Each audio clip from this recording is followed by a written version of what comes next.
이야기를 풀어내는 시간 시작합니다. 한숨도 못 자고 뒤척이다. 결국 새벽에 일어났습니다. 친정어머니께서 주신 상가 건물의 등기부등본을 수십 번째 다시 펼쳐보고 있네요. 5억이라는 큰돈의 상가를 제 이름으로 상속받은 지 벌써 3개월. 그런데 왜 이렇게 마음이 무거워질까요?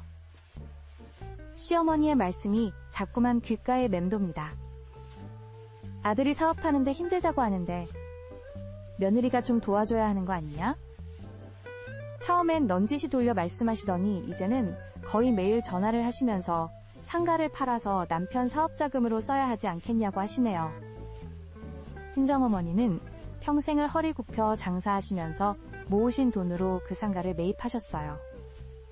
제가 어릴 때부터 그 상가 1층에서 작은 분식집을 하시면서 저를 키우셨죠. 아프신 와중에도 네가 꼭 지켜야 한다며 서둘러 상속을 해주신 그 마음. 절대 헛되이 하고 싶지 않았습니다. 그런데 얼마 전부터는 시누이까지 가세했어요. 언니 우리 남편 사업이 워낙 어려우니까. 그리고 저도 좀 급하게 돈이 필요한데. 시누이의 눈빛에서 야속함이 묻어났습니다. 마치 제가 뭔가 잘못이라도 한 것처럼요.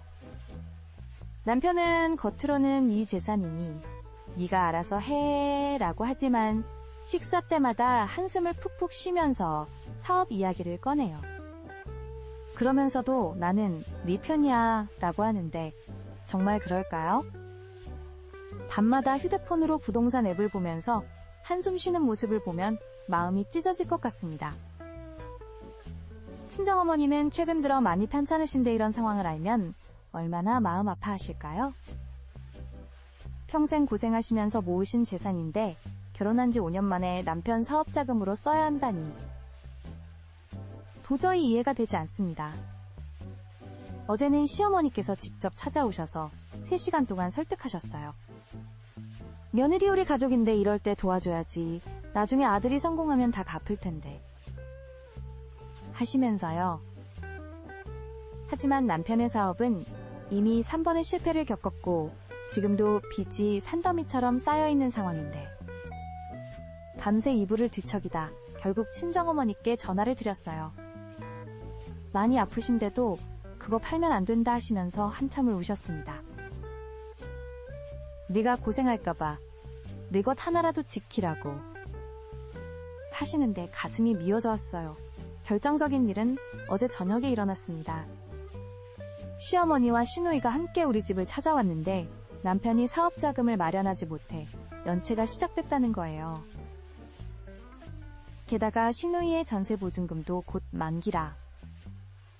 두 분 다 눈물을 흘리시며 저를 바라보는데 그 눈빛이 너무나 무거웠습니다. 시어머니께서 갑자기 무릎을 꿇으시려고 하셨어요.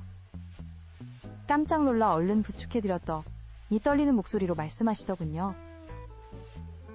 며느리네가 이렇게 부탁하는 거 처음이야. 우리 아들 살려줘. 그 순간 머릿속이 하얘지면서 온몸에 전율이 일었습니다. 한참을 망설이다 입을 연 남편의 이야기는 더 충격적이었어요. 이미 사업자금으로 대출을 받으면서 제 상가를 담보로 넣었다는 거예요. 제 동의도 없이. 알고 보니 인감도장을 몰래 만들어서 서류를 꾸며낸 거였습니다. 그 순간 온몸에서 힘이 빠졌어요. 5년간의 결혼 생활이 주마등처럼 스쳐 지나갔습니다.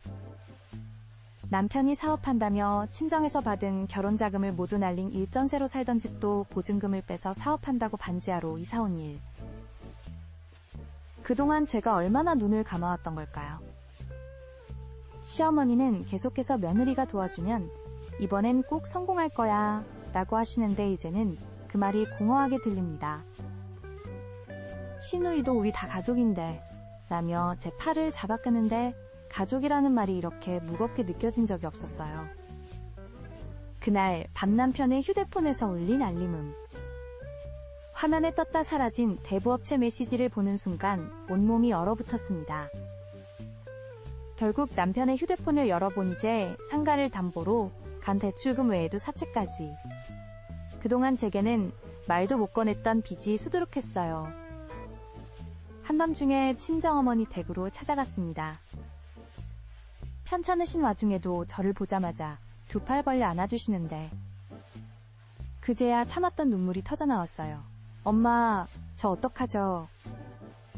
그때 친정어머니가 심각한 표정으로 서랍에서 무언가를 꺼내시더니 서랍에서 꺼내신 건 오래된 일기장이었어요. 친정어머니의 젊은 시절 일기. 떨리는 손으로 펼쳐 보여주시는 페이지에는 30년 전 아버지의 사업 실패 이야기가 적혀 있었습니다. 나도 그때 네 나이였어. 아버지가 사업한다고 할 때 말리지 못하고 우리 집을 담보로 잡혔지. 결국 그 집도 날리고 너희 둘을 키우느라 이 작은 분식집을 시작했던 거야. 친정어머니의 말씀에 가슴이 덜컥 내려앉았습니다. 그동안 왜 그렇게 상가를 지키라고 하셨는지 그제야 이해가 됐어요. 어머니는 떨리는 목소리로 계속 말씀하셨습니다. 사람이 한번 실패하면 자존심 때문에 더 큰 도박을 해. 네 남편도 지금 그래. 이대로 가다간 너도 나처럼 될 거야. 어머니의 주름진 손이 제 손을 꼭 잡았습니다. 다음날 아침 저는 결심했어요. 시어머니께 전화를 드려서 조용히 말씀드렸습니다. 어머님 죄송하지만 상가는 절대 팔 수 없어요. 대신 제가 남편과 함께 새로 시작해보겠습니다. 놀랍게도 시어머니는 한참을 침묵하시더니 한숨을 쉬셨어요. 그래, 네 말이 맞다. 내가 아들을 너무 감싸고 돌았나 보다. 처음으로 시어머니의 목소리에서 진심 어린 뉘우침이 느껴졌습니다. 남편과는 긴 대화를 나눴어요. 더 이상의 사업은 없다는 걸 전제로 함께 상가 1층에서 분식집을 다시 시작하기로 했습니다. 친정어머니께서 평생 하셨던 그 일을 이번엔 제가 남편과 함께 이어가기로 한 거죠. 처음엔 남편도 많이 망설였지만 시작하고 보니 의외로 잘 맞았어요. 손님들과 직접 마주하며 장사하다 본이 허황된 꿈을 꾸던 남편의 모습도 조금씩 바뀌어갔습니다. 적은 돈이지만 착실하게 모이는 수입을 보며 남편의 눈빛이 달라지는 걸 느낍니다. 시어머니도 가끔 오셔서 손님 서빙을 도와주시는데 이제는 그게 더 자연스럽게 느껴지네요. 친정어머니는 요즘 가끔 오셔서 우리 가게를 바라보시며 미소 짓습니다.